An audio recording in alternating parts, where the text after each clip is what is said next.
money is not an intellectual category. It might be if you're an institution, it might be if you're a private equity investor, but it's not if you're a human being. If you're a human being, money is tied into the way you live your life. And it is just fuel. And we act like that fuel is all that matters, but it's in fact what you do with the fuel that matters.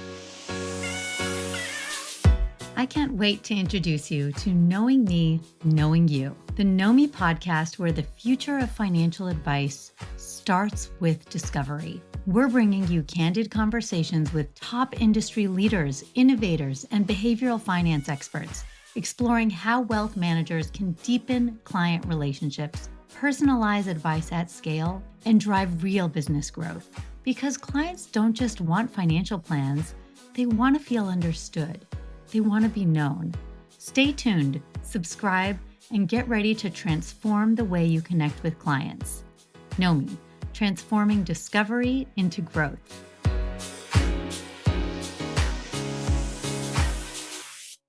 Hi, and today we're joined by someone who has left an unmistakable mark on the wealth management industry. Joe Duran has spent more than 3 decades challenging conventional thinking about financial advice. After immigrating to the United States from Zimbabwe, he built and sold his first advisory business before founding United Capital in 2005 with a radically different vision of what an advisory firm could become. At a time when most competed on investment performance, Joe argued that advisors should instead help clients build better lives. That philosophy became life management, an approach that blended behavioral finance, financial planning, and technology years before those concepts became buzzwords. Under his leadership, United Capital grew into one of the largest independent RIAs in America before being acquired by Goldman Sachs in a landmark $750 million deal in 2019. He became a Goldman Sachs partner and led personal financial management before launching his newest venture, Rise Growth Partners. Today, Rise is helping build the next generation of billion-dollar RIAs, not by buying them outright, but by investing alongside entrepreneurs and helping them become national firms. Joe has authored best-selling books, advised thousands of financial advisors, pioneered behavioral planning tools that changed advisor-client conversations, and influenced how an entire generation thinks about wealth management. Love him or disagree with him, few people have challenged more assumptions or had a bigger impact on how this industry has evolved. Joe, welcome to the Knowing Me, Knowing You podcast. Thank you. I'm so thrilled to be on here, Mala. And yeah, 30 years, it doesn't go, it goes quicker than you think, but I've had, I guess this is my fourth iteration of a voyage. And it's all been very, very different. Each one has fed into where I am today. So I'm very grateful for the good fortune of picking the right industry in the best country in the world. So, Fantastic. I love that. 30 years does fly. I had my 30-year high school reunion this year, and it does go by. We always start with the same question, which is what excites you about the moment we're in right now, about the future of wealth management? I'm always very excitable and always very excited about the moment I'm in, but I don't think I've seen a time where the world is going to abruptly change as much as is possible right now. Most especially for the firms that are big enough to take advantage of it, but not so big that they're going to be slow reactors.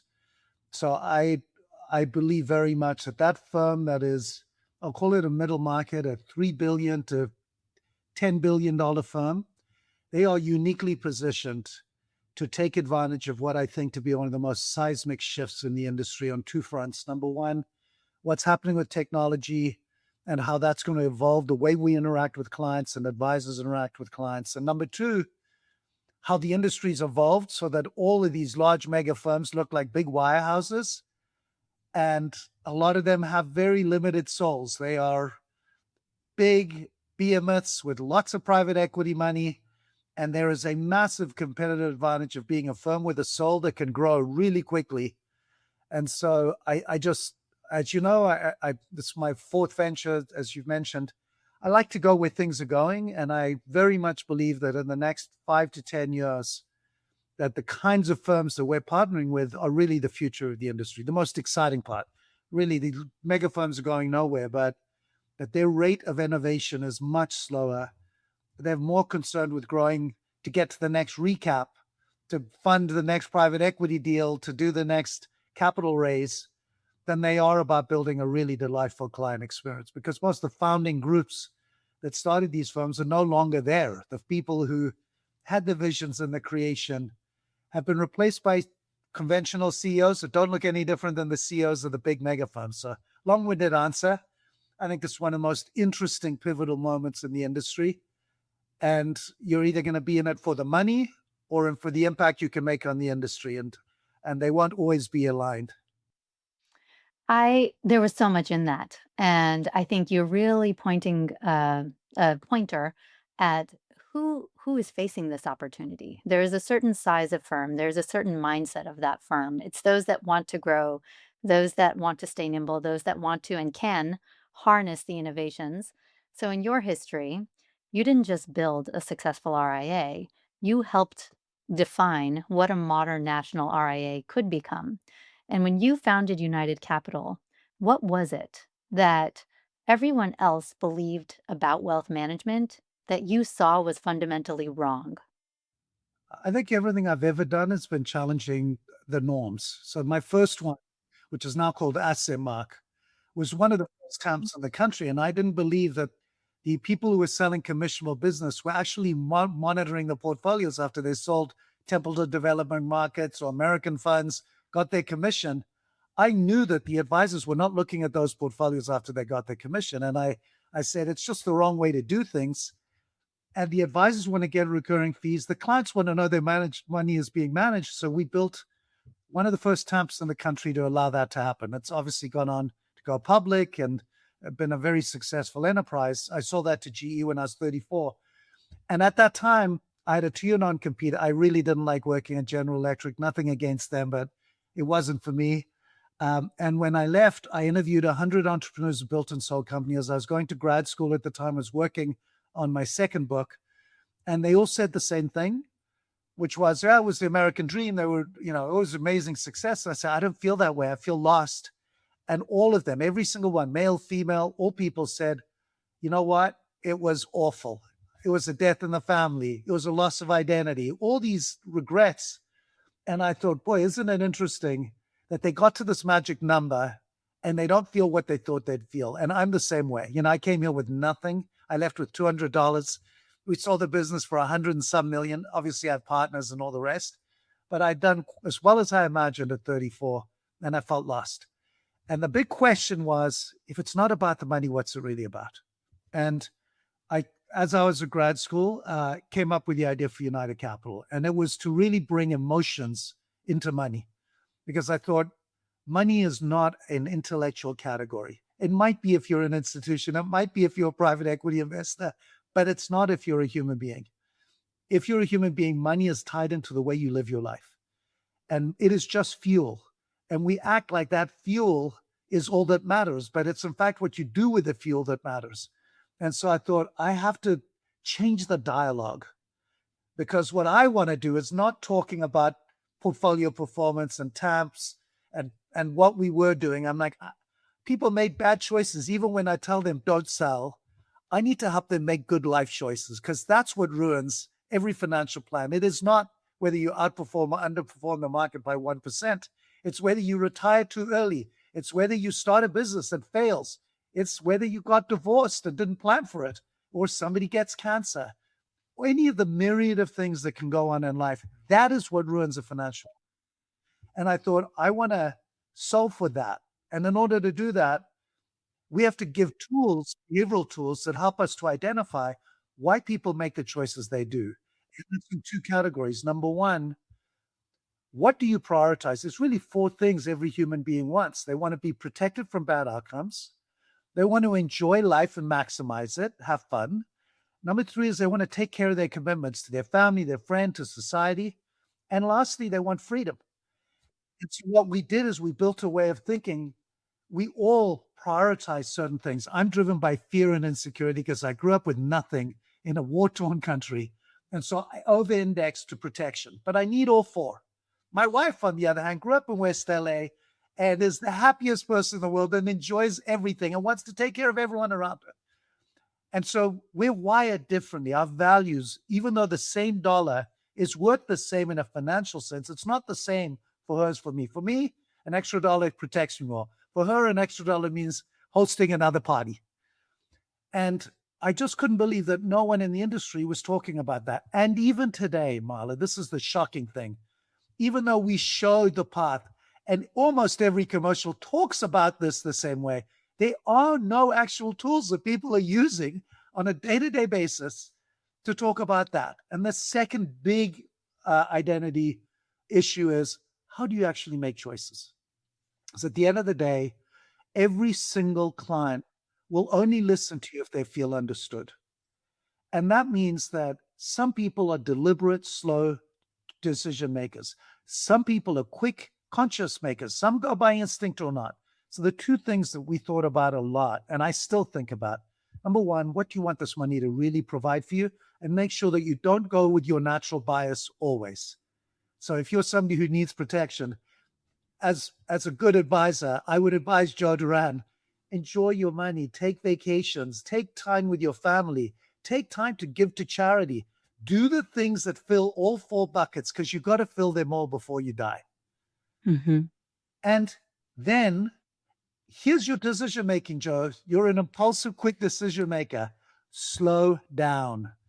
Make sure you understand all the pros and cons.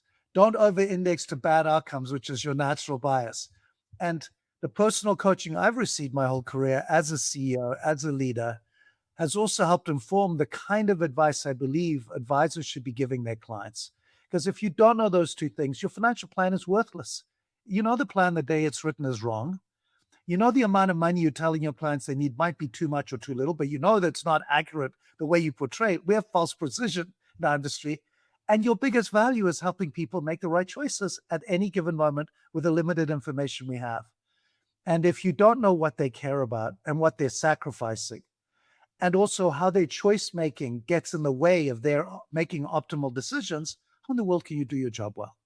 So we're using AI to actually embed that in a way that's totally personal to each of the firms we partner with, because I'm just a true believer that emotions and understanding how you make choices is the single biggest element to being a great advisor. If you want to give advice, you have to understand. And so I just think for me, that was what United Capital was at its core. It was built around helping people improve their lives. And you do that by helping them make better choices. In order to do that, you have to give them tools they don't currently have, because prone to that, they're all willing to sacrifice more than they should. Many successful people will over index and then leave their money to their kids who will gladly spend all the money because they didn't have to do all the sacrificing to make it. So there's we're in the business of trade-offs always, even with the wealthiest people in the world. It's a set of trade-offs that we have to help navigate people through. So that was really the thing that is true today, was true back then, and it's still true today. It's still remarkably shocking how little innovation is happening. And most firms think about, well, now I got to add tax prep, now I got to add estate planning. Estate planning. Yes. Like the core thing that the client really needs is, how do I make better Yes. choices? How do I sleep better Yes. at night knowing that I'm doing the things that matter to me in the short life I have on this earth? Yes, meeting note takers. So you said so much in there, and I feel like I hooked into a couple of things that are so aligned with topics that come up again and again on this podcast, and so aligned also to the ethos behind Know Me and this podcast in general. So it's the limited information. And you mentioned in the very beginning, you said everyone's got the commercials up, they're saying the right things, they're not doing the right things. And I want to go back to that for a moment. Why do you think that the industry is so slow to embrace this? There's research, there's science, there's proof points that it works. What is holding them back? Because they don't need to. The reality is, the average advisor, if the markets continue doing what they're doing, has a 10% organic growth without doing a thing. So as long as their clients aren't pulling all their money out, they're doing fine. And they're living a very nice life. They don't need to add more clients. And they've got a great corner office firm. As you get bigger and retaining is harder and growing is harder because the law of big numbers get in the way. It starts to become more complicated for sure. And that's when you have to think about what are we going to do to differentiate. And I wrote about this earlier.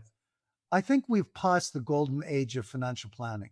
There was the golden age for me was really from the early 2000s till about 2020, 2015, because in that period, the big wirehouses were not doing financial planning. If you were an independent advisor, you could do things that the big banks couldn't. There weren't any large national firms at that time. And you could be very differentiated by offering planning for a fee and answer questions other people couldn't. That's not true today.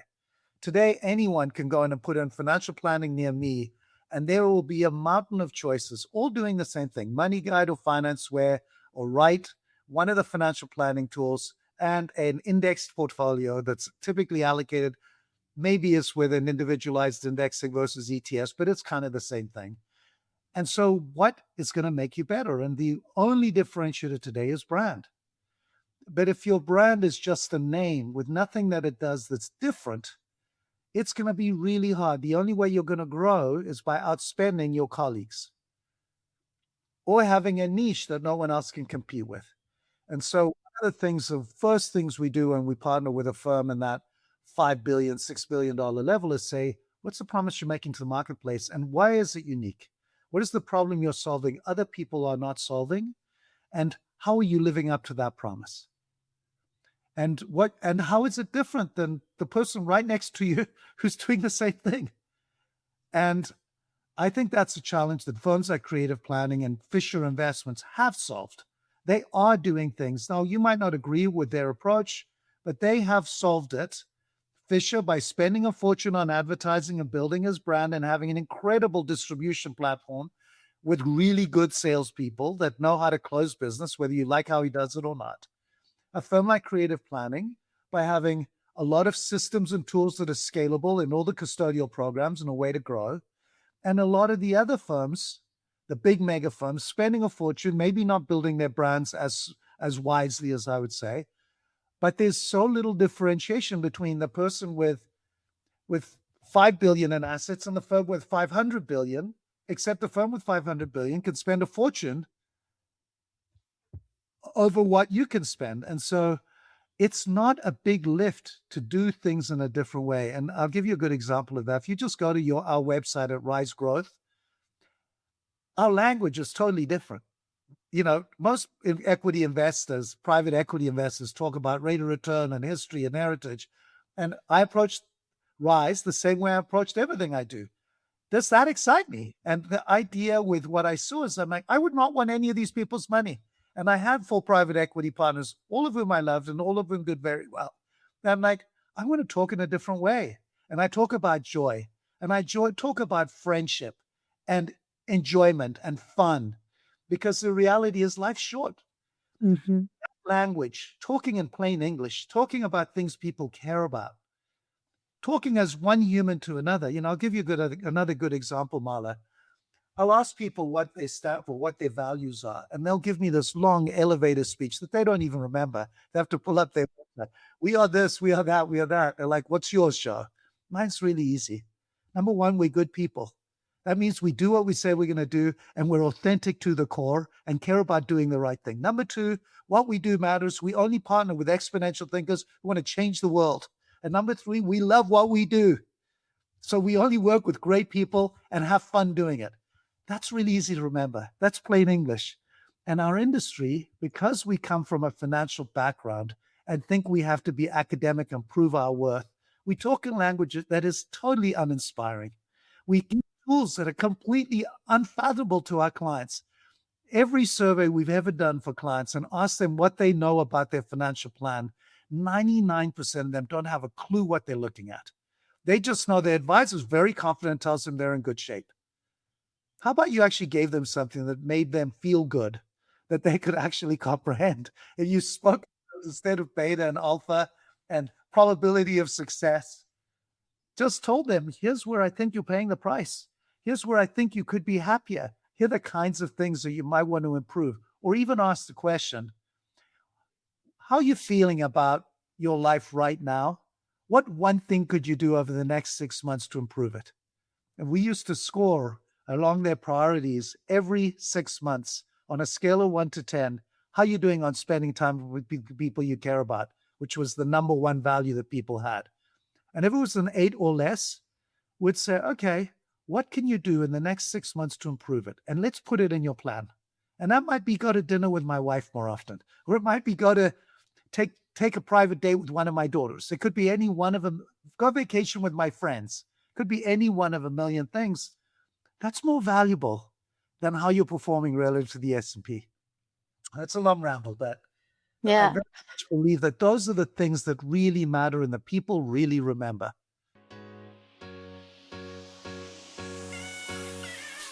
What if financial planning wasn't just about numbers, but about you, your values, your goals, your vision for the future? Nomi is transforming client discovery for wealth managers, going beyond assets and risk scores to uncover what truly matters. With behavioral insights and real-time data, Nomi helps advisors personalize advice, build deeper connections, and grow their businesses. Because the best financial decisions start with knowing you. Discover the future of client engagement at nomi.com.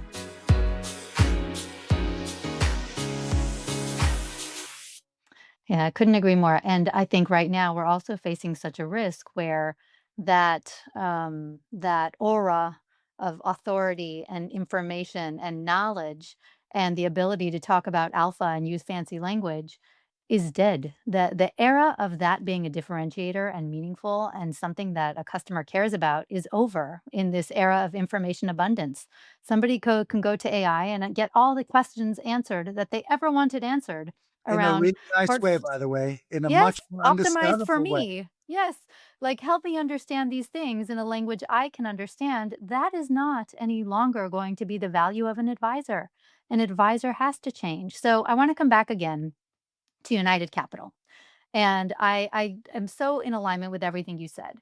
And I also believe in United Capital influenced the direction of the industry in that era of, call it, the financial planning heyday, as you said, kind of the golden era of financial planning.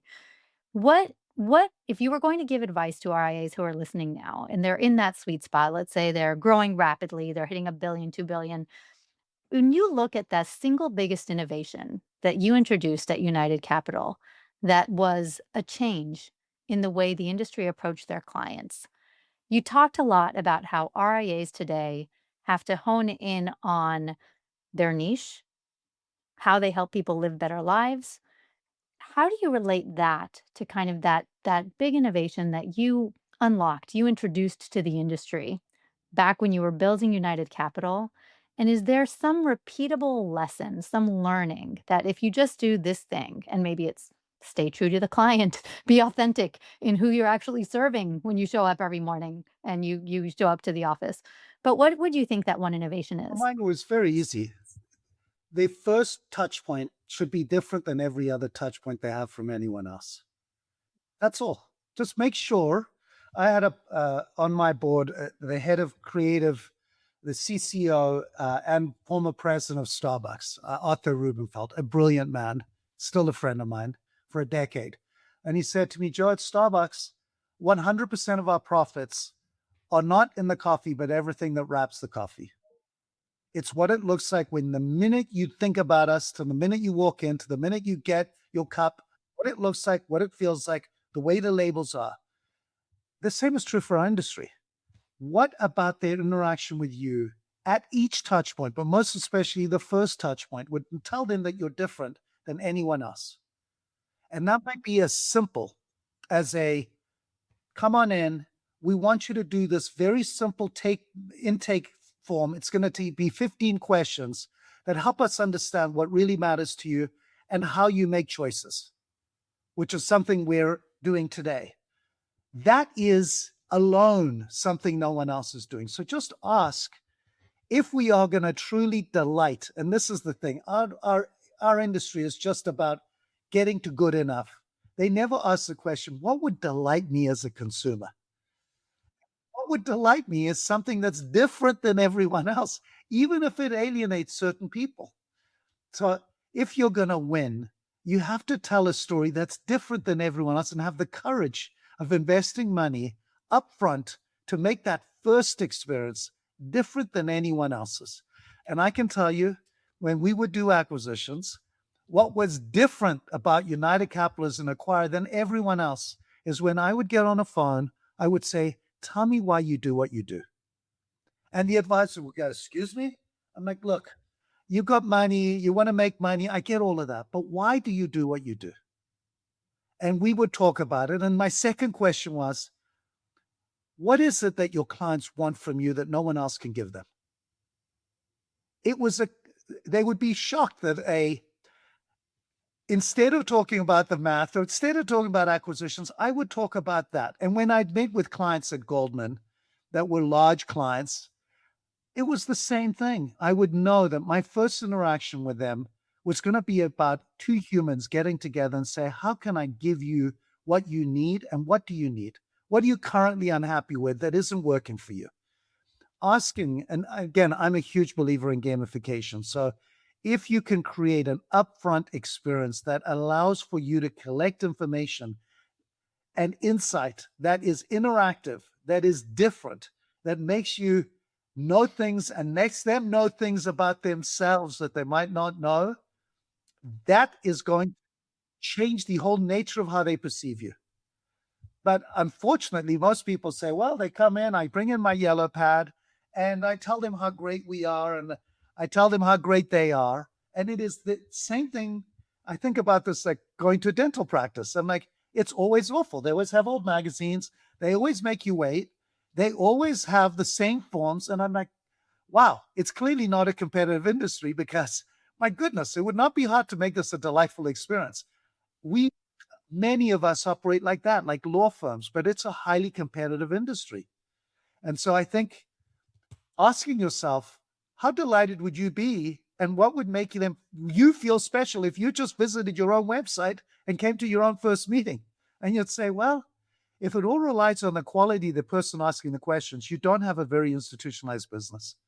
So you need to create something that is in the fabric of the DNA so that no matter who the advisor is, the client's going to be delighted.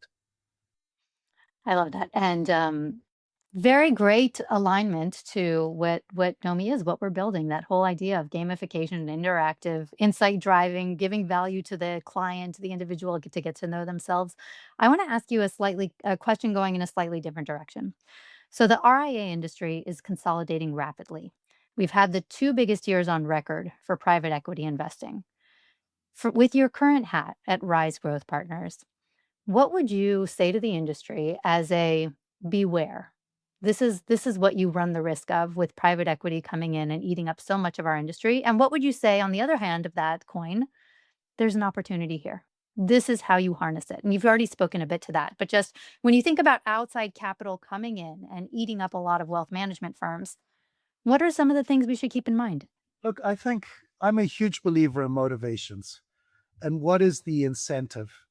With private equity, they are fiduciaries to deliver the highest rate of return to their investors. That's it. They're not here to make people happy. They're not here to be good guys or gals. They're here to deliver the highest rate of return they can to their investors. And they will do that under all conditions. They are commercial creatures through and through. And no matter what their words are, they will do whatever it takes to get that extra 25 cents of return. They are not in the business of building your culture, of ensuring that you feel good, that your staff is well taken care of. And everything you ask for that takes away from that rate of return is going to be a debate. And if you've given up control, your voice is very small. It makes it much more difficult. When we were building both firms, we never gave up control. We have minority investors. We had several of them rather than one large one. That's not the case for the vast majority of large firms in the industry today. They are run by private equity, typically one cornerstone and then perhaps a minority investor that's part of the big pie. That means that a lot of these firms do not have the soul, the thing that makes them magic, that made them magic, the thing that made them different than everyone else. And that is hard to recapture. Once the bureaucracy and okay, now we get leverage and we do a big dividend distribution. Now we do these acquisitions. It creates a massive opportunity for the firms that want to do it the right way, that want to be built around the client's well-being, that are willing to give up some of the upside in equity returns to do it in a certain way. And that's why, again, we do what we do, because I'm like, there are no firms, investing firms run by people like us, me, Terry, Tony, who've sat in the seat and know what it means to have the responsibility, because unlike the private equity firms, our fiduciary responsibility is to our clients. We also, as CEOs, might have a responsibility to shareholders, but our first responsibility is to our clients. And just like legal firms do not do well being taken over by private equity, or accounting firms of your industry the same way, you have to be very judicious that you do things in a way that doesn't misalign your interests, the interests of your teams. Because while it wasn't true in the early 90s when I started the industry, our industry today has got really good people who are here to serve their clients overwhelmingly. There are some bad eggs. We're overwhelmingly good people, and we're prone to be taken advantage of by private equity investors who know that we don't know, and we believe in people. And at the worst possible time, you'll be out of control and unable to do the things that matter most, that you really want to do for your teams, for your clients. And that's a concern for me. Where does this all end up? Because we're getting now multi-billion-dollar transactions from one private equity firm to another. And every time that happens, all you have to know is that firm now has to triple in size, because they have to do their next recap, because they can't go public, because none of these things are going public at a premium relative to sponsor deals. So Yeah. the trick for most PE firms is they come in, they had a mountain of leverage, they dividend out to themselves the original investment, they had more leverage, and then they do a bunch of acquisitions. And then when it's grown from 200 million EBITDA to 500 million EBITDA, they do a recap at $5 billion, and they get their original investment back. They're happy. The new investors now do the same shell game again. They put in a different CEO. Hey, here's what you got to do. And for G2, it's not a winner, because the folks who don't have equity don't even participate in the ride. And it becomes somewhere in there, the clients get lost. The innovation and investment that needs to happen in creating delightful experiences gets lost. Clients aren't harmed, but they feel like they might as well be at one of the big wirehouses getting a very impersonal experience. And, people will say to me, how could you stay at Goldman for 4 years, and wasn't that selling your soul? I'll hear that sometimes. I'm like, I've never met an institution that cared more about its clients.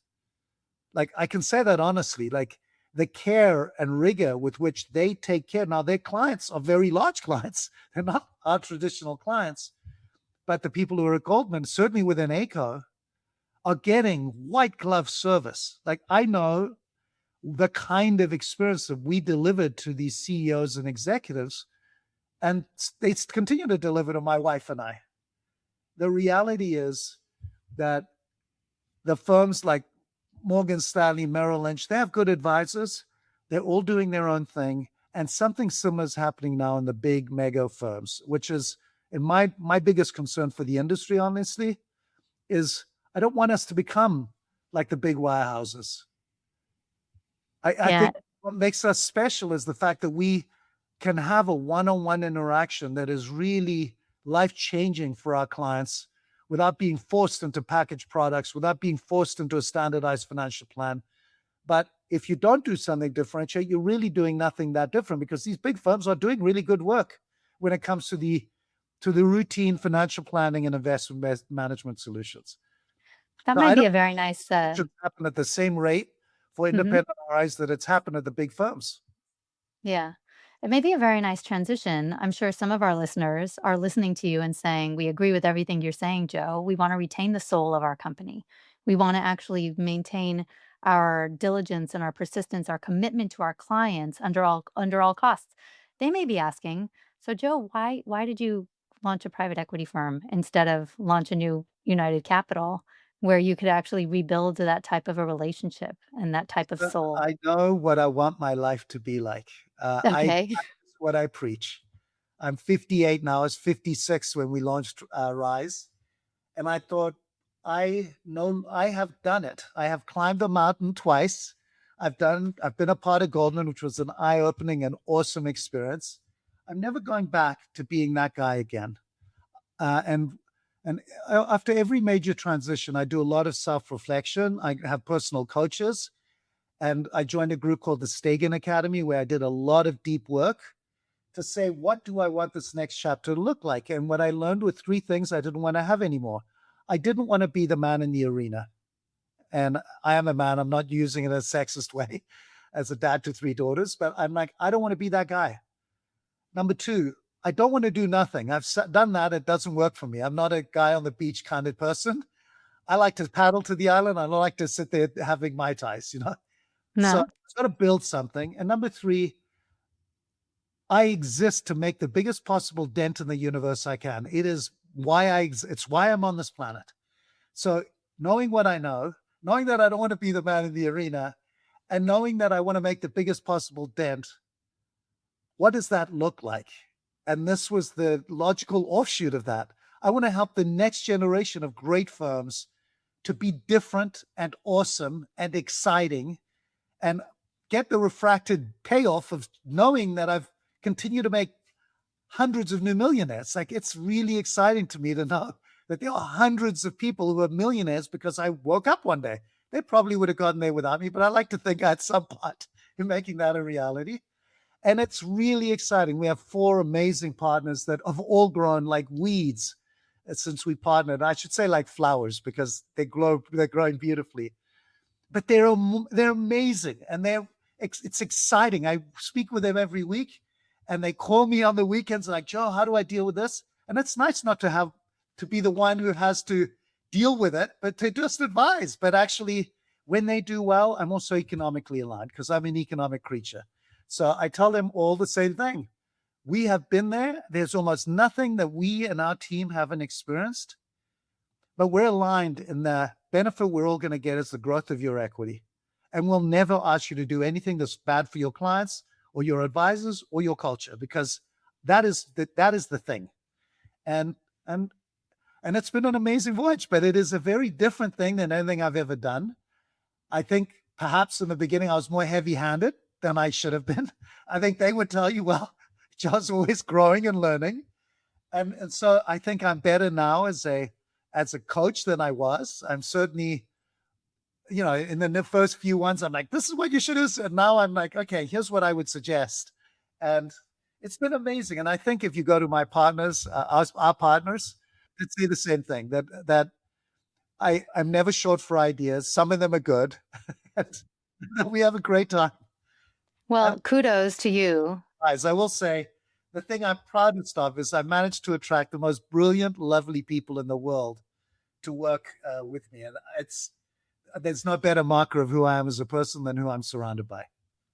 And I just wanted to add as a validation to everything you're saying, Joe. So we did recently have on this podcast a new employee at One Point BFG, Molly McClure, Of and course. she referenced that they're a portfolio company of yours, and she spoke the world of how you actually even helped her make the decision to join the company because it was so client centric. It was so focused on helping people live better lives that it actually helped motivate her to actually take the role and lead marketing there. Their CEO, Andy, is truly a servant leader. So I can't take any credit for the fact that he is an exceptional. By the way, we partnered not even 2 years ago. They were at 8 billion in assets. They're over 17 billion now. Yeah, it's incredible. 20 months. I mean, it's been amazing. New rebrand, incredibly exciting place. Molly's added a ton, obviously, but they just needed a little bit of help and guidance. They're a very magic team. Incredible. Great answer to why private equity. And thank you for going there with us. So it would not be a good podcast about the future of wealth if we didn't at least touch on AI before we close. So AI is transforming every profession, but wealth management in particular, as they did with robo advisors, they're feeling threatened. They're feeling like, oh no, what do we do in this era? And how can we actually harness this tool to elevate the experience we're delivering, to become more client centric, to get to know them more deeply, to understand their needs and help them make better decisions, maybe even beyond the portfolio and into other areas of their lives. How do you see AI? We have a dedicated AI team here at Rice. It is from day one been of primary focus for me. I thought there was an analogy. Their head, I wish I could remember her name, but she ran uh, knowledge for Google, a brilliant woman, and she gave a great analogy that I think is very useful. I'm writing an article on this particular subject. And she said, you have to think about AI like a genie in a lamp. And the genie in the lamp has three components to the story. Number one is the genie. And in this case, the genie keeps getting stronger and better every single day. But you have to have it in a lamp so that you can constrain it. The single biggest thing you need to know is if you don't have the right controls on it, the genie could be out of control. And then the third, she said, is the single most important of everything, which is what are you asking and who's doing the asking? I thought it was a very useful analogy for where we are right now with AI. We have this amazing genie that will keep getting stronger, and we don't even know yet what we're capable of asking it to maximize what it does today, but by tomorrow it'll be even stronger. And we go to AI and say, what can AI do for me? And the question we're asking is the wrong question. What we should be doing is saying, what in our way of working needs to be improved? And then say, what is this genie able to do right now to improve that? It's a really different question because what we typically do is we go and say, hey, let's use AI for so and so, and let's do AI with this, instead of looking at our own business and saying, okay, I think our branding work looks really bad, or our onboarding looks really bad, or the way we ask clients questions is not particularly good. What do we do to improve that experience, and how would AI help that? It's a very different thing because you're then having the business direct technology, just like we did with the internet.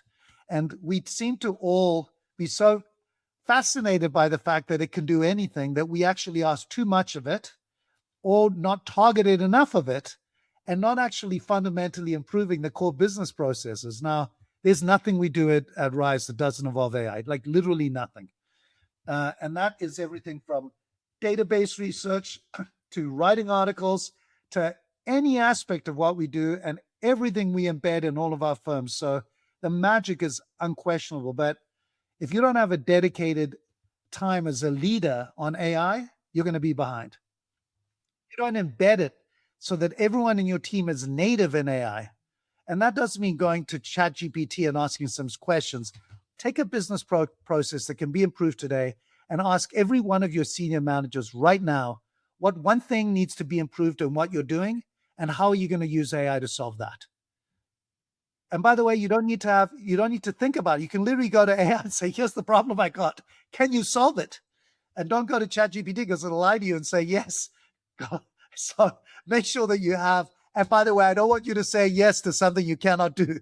So asking those questions, if you don't have a team that is not embedded natively in AI, you're really in trouble. And you will win a lot because the big firms are going to take forever. They have legacy systems, will take forever. The small firms won't have it embedded enough. So the right size firms right now can do magic right now with AI, magic. But you have to have your team native and comfortable in it. And it needs to be a non-negotiation. Like you cannot have a head of marketing, head of client service, a head of sales, even an advisor that is not native on AI. Like that's the standard. If I were the leader and CEO of a firm, I'd just say, well, in the next 12 months, every single employee here will live and breathe understanding what AI is capable of. Now, if you do, you will be way ahead of everyone else because what's going to happen, Marla, for sure? Everyone's kind of good. They're not going to do much. They'll play with it. Yeah, we kind of looked at it. We'll get around to it. And the firms that actually do something will have a quantum leap advantage over everyone else. But it requires energy and you don't need to do it. So I suspect, just like behavioral economics, just like many things, they will be very slow adopters. And the ones who actually are quick adopters will win a lot, and the ones that are slow will win a lot less. Mm.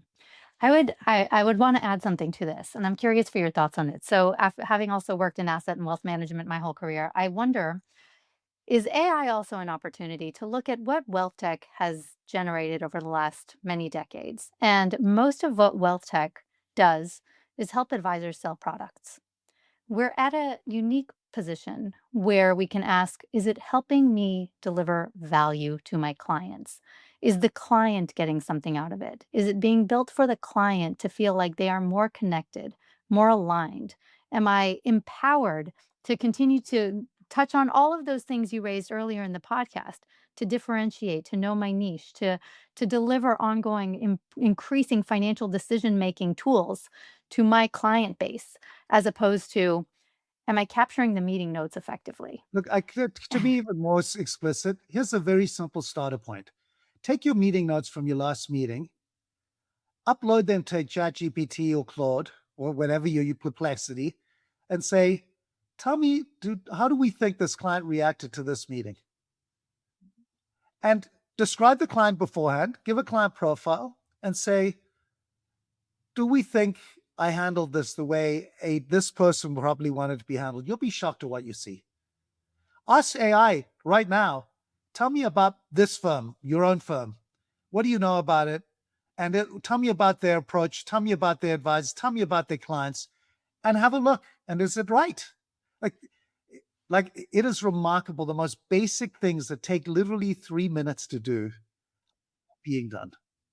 Because we're busy, like thrilled that it can find a new restaurant or a new recipe, which is all great. But I would say where most advisory firms are using 2% of AI's capacity. And there are so many ways in which it's going to deepen relationships with clients, help us to onboard much more smoothly, talk about what really matters, and most importantly, pre-identify what the clients are probably thinking about before they come and how you should approach them, and create a checklist for the meeting that reminds you what you need to address. And by the way, you can have an agentic AI agent listening in saying, don't forget to speak about this, and stop talking. The client needs to talk. Like there is, I envision in the next year, AI will be actually facilitating the meetings and making advisors far superior at what they do. And I believe that like the whole behavioral economics, that the AI will very quickly identify this is this kind of person, this is how they need to be communicated with. And everything that you do to actually understand them better and speak in their language was create a much more personalized experience for every single client. I just, again, I can't speak enough about what I think is coming down the pike. It's one of the most exciting things I could ever imagine being part of. And I thought the internet was big and Bitcoin was big, but this is out of another world altogether in my mind. I mean, to me, this is like the invention of mass production when Ford started doing, like, I'm like, this is going to just change everything. It's a true Yeah, industrial revolution. absolutely. We always end with the same question, Joe, and thank you for going a bit long with us today. What is an instance in your life or a conversation you've had that totally changed your personal relationship with money? Well, my number one was when uh, I was 34. That wire hit. I was going to go have dinner at 21 Club with the senior executives of General Electric, and I'm waiting for the money to come, and I'm at the gym waiting and waiting, and it finally hits, and I go out. It was on Fifth Avenue. I go to Tiffany. I'm like, I got to get. I've been married for 34 years. Back then, it was like 14 years or whatever it was. I got to go buy her something. And I walk around. I'm like, she doesn't care about any of this. I don't care about any of this. She just wants to be with me, and I want to be with her. And I'm like, I just want to finish dinner with these people, fly home, and be with my family. And it's very interesting when you have an ultimate goal, you never think about the price you pay to get to that goal and whether the goal is the thing that you really care about. And it really, like, it was such a almost disappointing feeling to say, wow, I always said if I can get rich by the time I'm 34, rich is relative, but to me it felt like rich. And I was like, oh, this is nothing. This is not the thing. And my wife doesn't care about, she cares about me and I care about her. And we want to have a good life. And I enjoyed the building of what was Centurion Capital more than I enjoyed anything else. The good news is the second time you do the trip, like I did with United Capital, you know it's about the journey. And they're not just words because you've gotten to the finish line and you realized I didn't care about the finish line. Now, again, that's me. Everyone has different things, but that was my magic moment when I went, oh, the why matters more than anything else. And I should ask the why more often because you grow up with a view that it's this money or this marriage or this child or this school, and that this is not the thing. There's something underneath that is the thing. And for me, it was wanting to make a difference and love deeply what I do and the people I do it with. And that's been always at the core of whatever I do. I want to make a dent. I want to feel good doing it. And I never want to have the outcome drive the voyage. The outcome should be a consequence of doing things the right way. And then that's a non-controllable thing. What is controllable is how I wake up every day and show up. And I'll add one thing that I will share to every CEO, leader, human listening to this. Because I always say that I get often asked, what's the one question that's the most important question? And I always say the same thing. What if I'm wrong? Like, just approach everything in your life with enough humility to say, what if I'm wrong? Because it makes you more approachable. It makes you kinder. It makes you less judgmental. It makes you more open to the possibility. And most importantly, it reinforces that you need to have a growth mindset. Because as you get older, and I've certainly seen this even in myself, that I start to believe that I'm right. And it's very useful to go, well, I've been wrong often enough every single day. And I got to remember in everything, no matter how much I believe I'm right, what if I'm wrong? That it's very hard to come on top of that, but I definitely want to thank you for joining us. And you have certainly been right multiple times in your career. Your career has been defined by challenging assumptions, pushing the industry to think differently, and reminding advisors that wealth management is about people. It's not only about the portfolios, it's about the why behind them. And so, whether through United Capital, Goldman Sachs, or now Rise Growth Partners, you have consistently focused on helping advisors build stronger businesses by creating better client relationships. Thank Yeah. you so, so much for sharing your journey and your vision for what's next. If any of our listeners want to learn more about you, your books, or Rise Growth Just go to Partners, LinkedIn and look me up. It's not hard to find. And then it's really easy, Joe at Rise Growth. amazing. And so again, you're welcome to go look at our website. I write for lots of magazines, so you'll see those articles. They always get posted on LinkedIn, or follow Rise Growth on LinkedIn as well. Phenomenal. Yeah, Listeners, thank you for the great work you're doing. This was really fun. Joe, thank you very much. I would love to encourage our listeners to do exactly as you were suggested to do. If you found something meaningful in this conversation, please like it, rate it, share it. I'm sure there's people in your practice, in your family, that should be listening to this conversation. Make sure they do.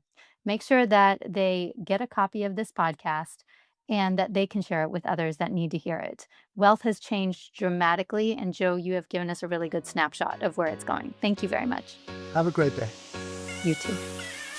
Thank you for joining us on the Knowing Me, Knowing You podcast. If you enjoyed this episode, share it with someone who needs to hear it. And don't forget to subscribe, rate, and review. Your support helps us bring more transformative conversations to you.